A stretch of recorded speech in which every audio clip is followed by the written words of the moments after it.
स्वर्णिम मध्य प्रदेश छत्तीसगढ़ में आपका स्वागत है और मैं हूं आपके साथ लोकेश लकी जगवानी। कांग्रेस के छत्तीसगढ़ प्रभारी पूनिया 2 दिवसीय दौरे पर रायपुर में पहुंच चुके हैं। पीएल पूनिया ने यहां पर यह कहा है कि अब 2023 में बहुत कम समय बचा है, देखते देखते ये समय जो है वो निकल जाएगा और ऐसे में हमने पहले से तैयारी जो है उसे शुरू कर दिया है और लगातार समीक्षा जो है वो भी की जा रही है। इसके पहले उन्होंने कहा कि बूथ लेवल तक संगठन को किस तरीके से मजबूत किया जाए, जैसे 2018 में हमने जीत को हासिल किया उससे बेहतर परफॉर्मेंस के लिए हम कोशिश कर रहे हैं। तो साथ ही निगम मंडल की अगली सूची को लेकर उन्होंने कहा कि जिन्होंने जी जान से काम किया उन्हें तवज्जो दी जाएगी। तो साथ ही छत्तीसगढ़ से किसी की राष्ट्रीय स्तर पर जिम्मेदारी मिलने के सवाल पर उन्होंने कहा कि इसकी उन्हें किसी तरह की कोई जानकारी नहीं है। तो वहीं बीजेपी के प्रदर्शन पर उन्होंने केंद्र सरकार को आड़े हाथों लिया और कहा कि भाजपाई पीएम मोदी के सामने धरना दें। केंद्रीय नेतृत्व के खिलाफ भारतीय जनता पार्टी नेताओं को प्रदर्शन करना चाहिए। जो कोटा छत्तीसगढ़ का था वो केंद्र सरकार नहीं दे रही।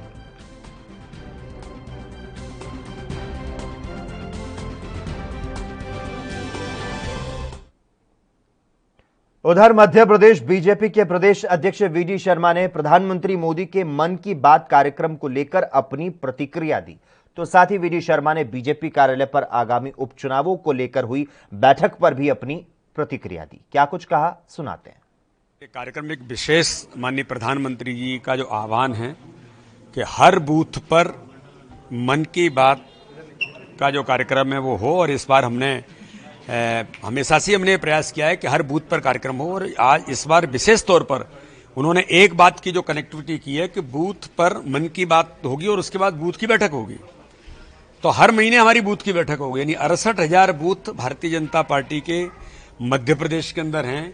उन प्रत्येक बूथ की बैठक हर महीने पर मन की बात के कार्यक्रम के साथ माननीय प्रधानमंत्री जी, माननीय राष्ट्रीय अध्यक्ष जी नड्डा जी ने विशेष आह्वान के साथ, और उन स्थानों पर जो इस प्रकार के इनोवेशंस हैं, यानी देश नया भारत जिसको हम कहते हैं, आत्मनिर्भर भारत की कल्पना माननीय प्रधानमंत्री जी ने मात्र कल्पना नहीं की है, भारत आत्मनिर्भर कैसे बनेगा, इस मन की बात के कार्यक्रम में उन बातों का वो जो उल्लेख करते हैं, उन इनोवेशंस का नए नौजवान को आज उन्होंने उल्लेख किया है कि 75% सुझाव देने वाले यूथ होते हैं जो 35 वर्ष से कम उम्र के हैं। तो यानी यूथ भारत के अंदर इस प्रकार के इनोवेटिव काम कर रहा है, आइडियाज उसके मन के अंदर हैं। तो उसमें महत्वपूर्ण तौर पर हर बूथ पर हम आत्मनिर्भर भारत बनाने के लिए और क्या क्या करने की हमारी भूमिका बन सकती है। भारतीय जनता पार्टी की बैठकें लगातार होती रहती हैं। आज हमारे माननीय प्रभारी जी विश्वविख्यात महाकालेश्वर मंदिर पर आतंकियों की नजर है। सावन के पावन महीने में आतंकी यहां कोई वारदात करने की फिराक में है। मंदिर की रैकी कर रहे एक संदिग्ध को पकड़ा भी गया और इस संबंध में इंटेलिजेंस इनपुट मिलने के बाद लखनऊ और दिल्ली के आईबी अफसरों की टीम ने मंदिर का निरीक्षण किया और सुरक्षा व्यवस्था का जायजा लिया। आईबी टीम ने मंदिर परिसर का गहराई से निरीक्षण किया। उनके साथ स्थानीय सीएसपी और उनकी टीम मौजूद रही। सूत्रों के अनुसार आईबी टीम के निरीक्षण के दौरान ही एक संदिग्ध को पकड़ा गया। ये युवक टीम सदस्यों पर लगातार निगाह रख रहा था। युवक अपने मोबाइल फोन से मंदिर के साथ ही आईबी टीम सदस्यों की फोटो और वीडियो बना रहा था। मौके पर मौजूद पुलिस अधिकारियों और आईबी टीम को युवक के मोबाइल पर महाकाल मंदिर की ली गई फोटो मिली। मोबाइल में मंदिर परिसर के साथ ही पास के स्थानों की वीडियो और तस्वीरें भी थी और इसके साथ ही आईबी अधिकारियों के निरीक्षण की तस्वीरें और वीडियो पाए गए। सूत्रों के अनुसार संदिग्ध युवक के पास मिली उसकी आईडी फर्जी पाई गई। सुरक्षा एजेंसी युवक से लगातार पूछताछ कर रही है।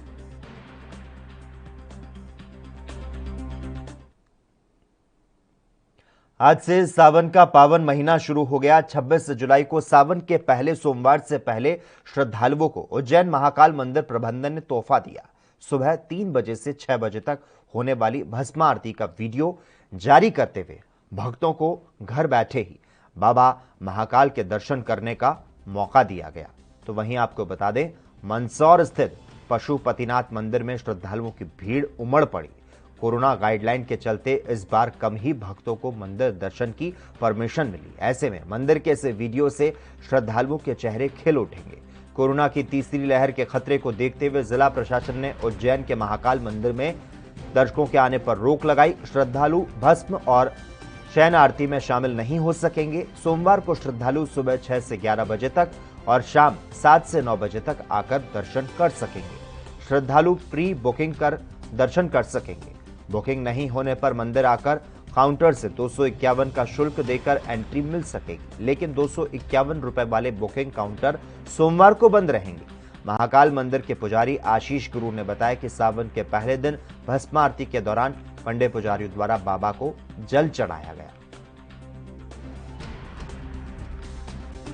श्रावण मास प्रारंभ हुआ है, आज रविवासर है और पूरे मास एक महीना भगवान महाकालेश्वर ज्योतिर्लिंग अवंतिका के नाथ है और दक्षिण मुखी भगवान है।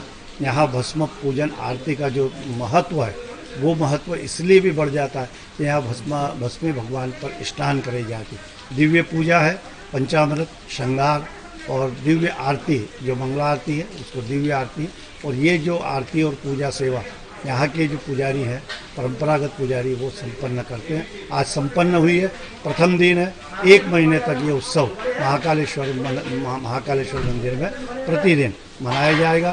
साथ ही यहाँ कुछ समय का परिवर्तन इस महीने में किया जाता है, जो समय के इस कारण से।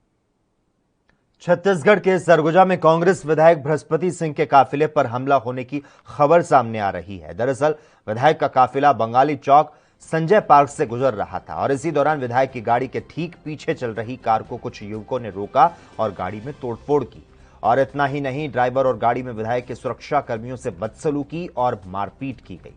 आपको बता दें, रामानुजगंज के कांग्रेस विधायक बृहस्पति सिंह के साथ यह घटना शनिवार की देर रात हुई। हालांकि पुलिस ने इस मामले में कुछ युवकों को हिरासत में लिया है और उनसे पूछताछ की जा रही है।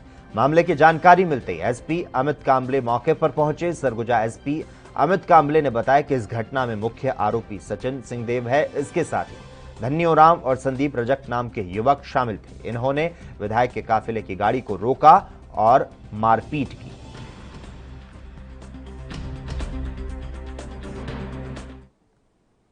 छत्तीसगढ़ में मुख्यमंत्री भूपेश बघेल की सरकार ने 2020-21 में धान बेचने, किसानों को पंजीयन कराने के झंझट से मुक्त किया।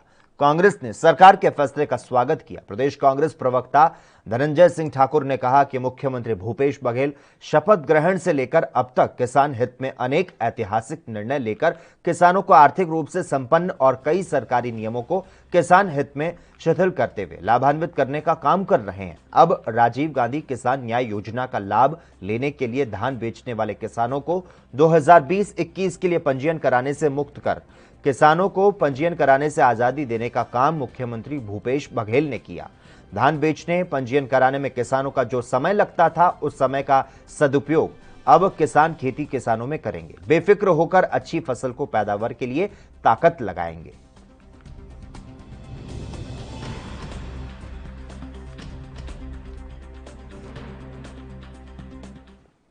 चलिए इसी बीच आपको सीधी तस्वीरें उत्तर प्रदेश की दिखाते हैं, जहां पर अयोध्या में मुख्यमंत्री योगी आदित्यनाथ इस वक्त रामलला के दर्शन करते हुए नजर आ रहे हैं।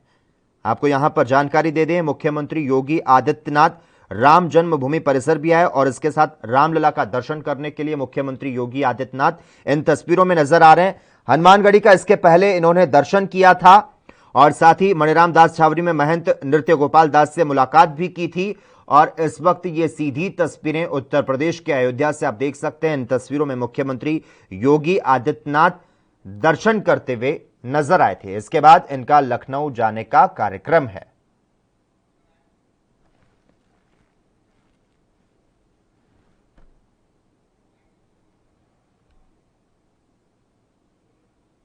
मध्य प्रदेश की खबरों का रुख करते हैं। मध्य प्रदेश के मंडला में आजादी के 7 दशक के बाद भी जिले के वनांचल और ग्रामीण क्षेत्र के लोग मूलभूत सुविधाओं से जूझ रहे हैं। आजादी के बाद जिले का विकास तो हुआ है, लेकिन ग्रामीण अंचल के लोग आज भी मूलभूत सुविधाओं से वंचित हैं। जिले के वनांचल और ग्रामीण क्षेत्र में आज भी आने जाने, बिजली, पेयजल और संचार सुविधा सहित अनेक समस्याएं बनी हुई हैं। वनांचल क्षेत्रों में सिर्फ कागजों में योजनाएं लागू हैं। आजादी के बाद भी ग्राम पंचायत वेलगांव का वनग्राम साजपानी और उसके एक टोल के आगे मूलभूत समेत अन्य सुविधाओं से लोग वंचित हैं। आपको बता दें, आदिवासी बाहुल्य वनग्राम में जाने के लिए सड़क नहीं होने से ग्रामीणों को आवाजाही में परेशानी का सामना करना पड़ता है और खासकर बारिश के मौसम में इस पगडंडी नुमा रास्ते से पैदल चलना दूभर होता है। मूलभूत सुविधाओं से अभी भी वंचित है। निश्चित है कि वहाँ पर रोड की, पानी की और अन्य चीज़ों की समस्या को लेकर के विशेषकर टिकरा गुपांगी वालों के लिए तो आने जाने के लिए रोड की सुविधा ही नहीं है। बीच में फॉरेस्ट का एरिया पड़ता है, लेकिन सामुदायिक दावा भी उसका लगा हुआ है। बावजूद प्रशासन या विभाग उस पर ध्यान नहीं दे पा रही है। लगातार वहाँ के लोग सड़क निर्माण की मांग कर रहे हैं और मेरे द्वारा भी पिछले अभी गर्मी के समय में मैंने ग्रेवल रोड निर्माण की मांग की है। दो बार जिला पंचायत सीईओ को, कलेक्टर महोदय को पत्र लिखा जा चुका है, लेकिन अभी तक स्वीकृति नहीं होने की वजह से वहाँ की समस्याएं जस की। कार्यकाल में भी लगातार बात किया हूँ। विधायक जो बीजेपी के विधायक थे पंडित सिंह धुर्वे, उनसे भी बात किया हूँ और जो वर्तमान अभी पट्टा जी हैं विधायक, उनसे भी यहाँ इलाके में स्थिति दिखाया हूँ। रोड की स्थिति इस टाइप के करके मैं उनको दिखाया हूँ। ये देखा भी है पट्टा जी। और अभी बहुत समस्या है। बरसात में तो कोई बीमार पड़ जाता है तो उसके लिए एक खाट लाना पड़ता है और उसमें सुला के उसको 4-6 लोग ले जाते हैं अस्पताल। अभी तक बना नहीं है। हमें आने जाने में बहुत तकलीफ हो रही है। यहाँ से जैसे अगर मान लो किसी को अचानक बुखार आ गया या उल्टी दस्त हो गया, कुछ भी हो गया, तो आने जाने में बहुत दिक्कत है। घाट इस टाइप का है, यहाँ से न तो ट्रैक्टर चढ़ पा रही है, यहाँ से ना एम्बुलेंस चढ़ पा रही है। तो ये सब हमको बहुत सारे दिक्कत है यहाँ। तो इस टाइप की यहाँ रोड है। हमारा सुनने वाला यहाँ। उधर छत्तीसगढ़ के सुकमा में हार्डकोर नक्सली की मौजूदगी की सूचना पर सर्चिंग में निकले जवानों ने एक नक्सली को मार गिराया। सुरक्षा बल के जवानों की रविवार को नक्सलियों से मुठभेड़ हो गई। सुबह सुबह हुई इस जबरदस्त मुठभेड़ में जवानों ने एक नक्सली को मार गिराया तो वहीं बड़ी मात्रा में हथियार और विस्फोटक बरामद किया गया। पुलिस से मिली जानकारी के अनुसार मुठभेड़ चिंता गुफा इलाके में हुई। मुठभेड़ में दोनों तरफ से ताबड़तोड़ फायरिंग हुई और इस मुठभेड़ में जवानों ने एक नक्सली को ढेर कर दिया। घटनास्थल से मृत नक्सली के शव सहित हथियार बरामद किए गए। सुकमा एसपी सुनील शर्मा ने इस घटना की पुष्टि की है। रविवार सुबह लगभग 1 घंटे से ज्यादा चली इस मुठभेड़ में जवानों ने एक नक्सली को ढेर कर दिया। घटनास्थल से मृत नक्सली के शव को बरामद कर लिया गया। हालांकि मारे गए नक्सली की अभी तक शिनाख्त नहीं हो पाई है। मुठभेड़ के बाद जवानों के द्वारा घटनास्थल की सर्चिंग लगातार जारी है। फिलहाल जवान जब वापस लौटेंगे तब कई और जानकारी सामने आ सकेगी।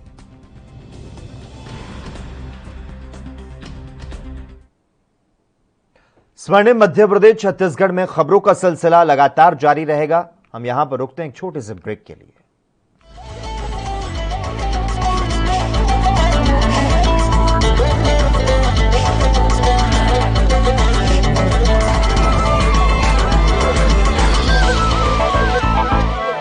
ब्रेक के बाद एक बार फिर से आपका स्वागत है। मध्य प्रदेश के शिवपुरी की फिजिकल रोड थाना पुलिस ने बीती रात मुखबिर की सूचना पर कमलागंज क्षेत्र के एक घर में छापेमारी की।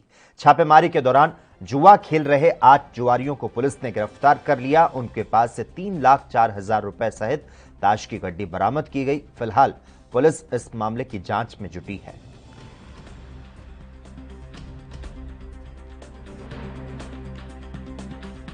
ये मुखबिर सूचना मिली थी कि कमलागंज में ये राजेश्वरी मटेरियल के पास में कुछ लड़के जुआ खेल रहे हैं। तो उसके वहाँ पर 8 व्यक्ति पकड़े गए हैं और उनसे जुआ सामग्री और अपने पैसे के जब्त किए गए। कितना पैसा जब्त किया? ये पैसा है 3,04,180 रुपये। ऐसा बताया रहा है 8 लाख रुपए जुआ था? नहीं 3 लाख। मध्य प्रदेश के शिवपुरी जनपद के सतनावाड़ा थाना क्षेत्र में बन रहे शिवपुरी इंस्टीट्यूट ऑफ टेक्नोलॉजी के बिल्डिंग की खिड़की पर एक युवक आत्महत्या करने के लिए चढ़ा। आपको बता दें, वो एसआईटी में निर्माण कार्य कर रही अभिलाषा एंटरप्राइजेस कंपनी का सप्लायर है। युवक का कहना है कि यहां कॉलेज में निर्माण कार्य चल रहा है, जिसका काम अभिलाषा एंटरप्राइजेस कर रही है। 2.5 साल से वो यहां पर रेत की सप्लाई कर रहा है। अब तक 22 लाख रुपए की रेत कंपनी को दी जा चुकी है और इसके बाद भी अभी तक उसे भुगतान नहीं किया गया। युवक ने कहा कि जब भी कंपनी में बात करता हूं तो अगली तारीख देते हैं। इसके चलते वो बिल्डिंग की ऊपरी मंजिल की खिड़की पर खड़ा हो गया तो वहीं मामले की जानकारी मिलते कंपनी के जीएम और अन्य अधिकारी पहुंचे और भुगतान करने के आश्वासन के बाद युवक को नीचे उतारा गया।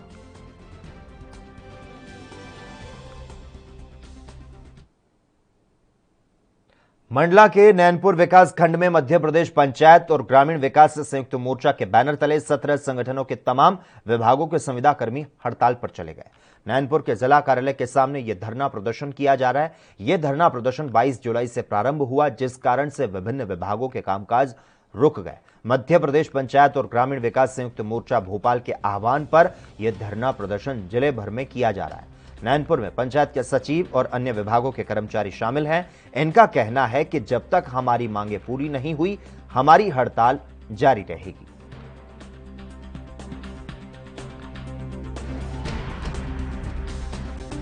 मध्य प्रदेश पंचायत एवं ग्रामीण विकास विभाग के संयुक्त मोर्चा के प्रांतीय आह्वान पर 17 संगठनों के द्वारा अपनी जायज मांगों को लेकर 22 तारीख से अनिश्चितकालीन हड़ताल पर सारे संगठन बैठे हुए और हमारी मांगे जब तक पूरी नहीं होगी ये अनिश्चितकालीन हड़ताल चलती रहेगी। मांगे क्या हैं आपकी?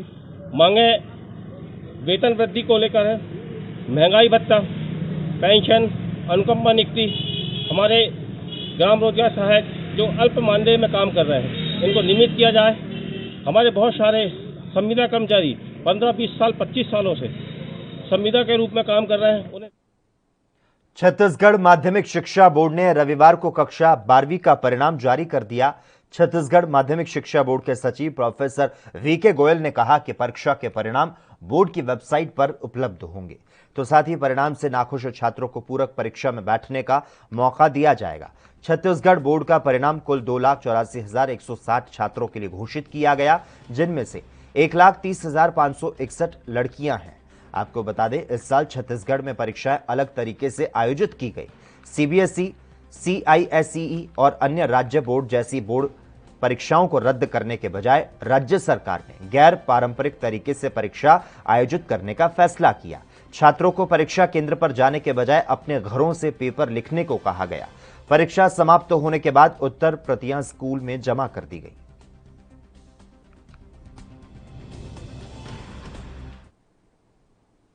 छत्तीसगढ़ के बिलासपुर पेंड्रा अमरकंटक क्षेत्र में अधिक वर्षा होने के कारण अरपा भैंसाझार बैराज में 700 क्यूमेक पानी छोड़ा गया, जो कि बैराज साइट पर प्रभाग के अनुसार कम या ज्यादा हो सकता है, जिससे बिलासपुर शहर में अरपा नदी के जल स्तर में वृद्धि की संभावना देखी जा रही है। और इसे देखते हुए जिला प्रशासन ने अरपा नदी के किनारे निचली बस्ती में रहने वालों को सतर्क रहने का निर्देश दिया। नगर निगम के अलावा बाढ़ प्रबंधन में लगे अमले को भी सतर्क किया गया है। अरपा भैंसाझार बैराज से पानी छोड़ने के साथ ही मुख्य कार्यपालन मंत्री सिंचाई विभाग कोटा ने अरपा समेत अन्य सहायक नदियों के आसपास गतिविधियां करने वाले लोगों को सतर्कता बरतने की समझाइश दी।